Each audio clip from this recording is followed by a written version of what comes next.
Yeah.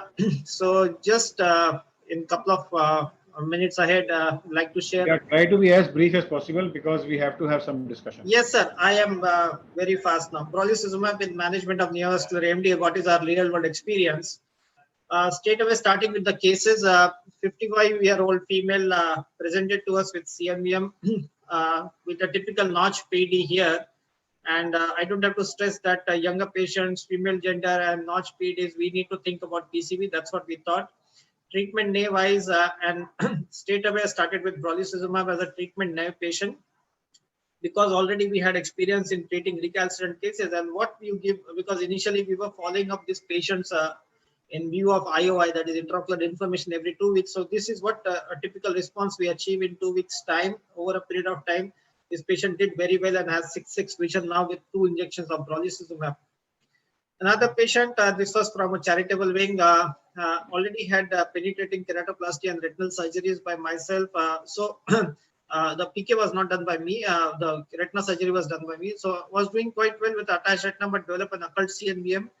Wanted to minimize the intervention, so gave him brolucizumab, and this is what we achieved in 2 weeks' time. A very favorable outcome, and with another second injection, this patient again did very well. With near resolution of choroidal neovascular membrane. But what happened with patient who already had treatment with other anti-VEGF agents has been shown by previous speakers as well. So this another patient of mine, 82-year-old female, had a neovascular AMD, treated by me with aflibercept in 2018 and 2019. I'm not saying aflibercept is an inferior molecule, but there was a very good favorable response, but she lost to follow-up due to COVID-19. And this is what a vengeance type looking recurrence of CNVM when she presented to us with SHREM and all. I was having my own doubts about how to, go ahead with the treatment. But by October, we started using brolucizumab. So this was in November. I offered her brolucizumab. She agreed. And this is what we get in a 2 weeks time, a dramatic response. What you can see here, a recurrent CNVM with so much of fluid, SHREM sitting there. But over a period of 2 weeks, you get, almost drying up of entire fluid, and the CNVM is getting better. And the SHREM is also reducing in size. So this was a very good indication. Kept this patient on same brolucizumab treatment over a period of time. And now after 3 loading doses and 1 more injection of post-loading dose, there is a near total resolution with a visual acuity of 612 for this patient. So this gave us a lot of encouraging results over a period of time. This is what after 2 weeks, what you see here. Very good anatomical and structure and a functional outcome for this particular patient. And you get more and more confidence in using this molecule.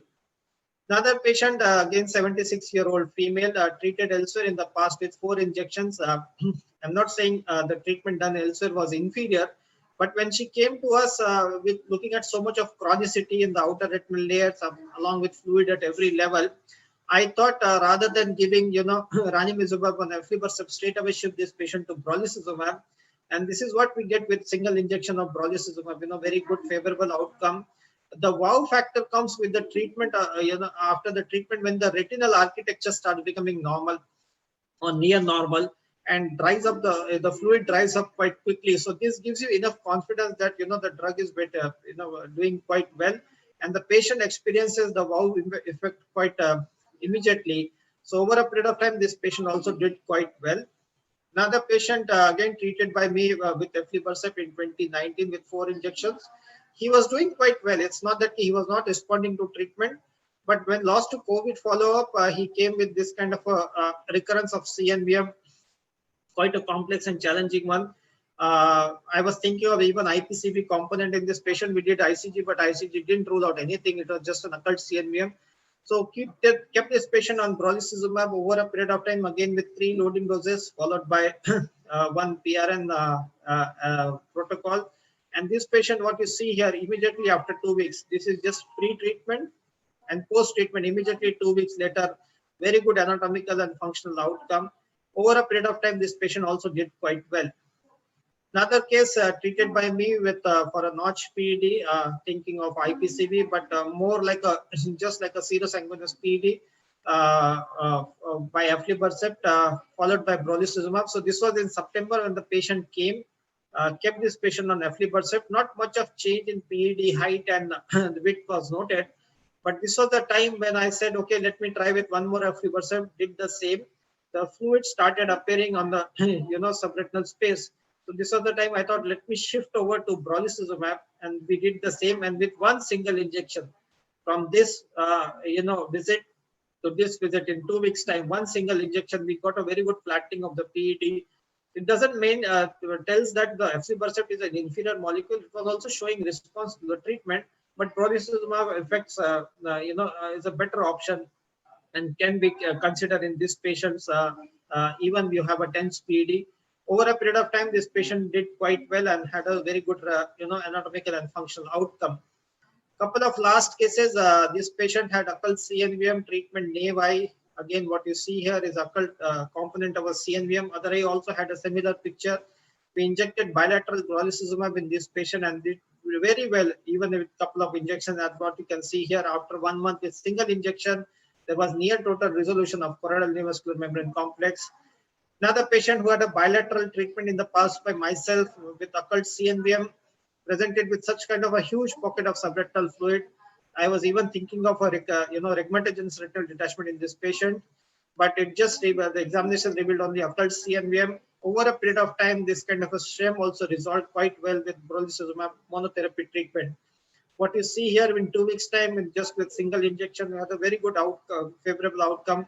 The entire subretinal fluid which was present and going up to the equator has resolved quite well with single injection. And over a period of time, this patient had very good anatomical and functional outcome. So does we have to say that brolucizumab is the molecule? Definitely yes, it's one of the better molecules available, and we are moving ahead in the right direction. However, case selection remains the key criteria here, and learning from each other's experiences, what we are doing for last 6 months, is also one of the thing which we have to keep doing on and off. We need to read the fine print quite effectively, and also try to collaborate Indian data so that we have our own series of experience and we can publish that as well. So as we know, there is a very promising molecule, gives us a very good response on anatomical as well as the functional outcome.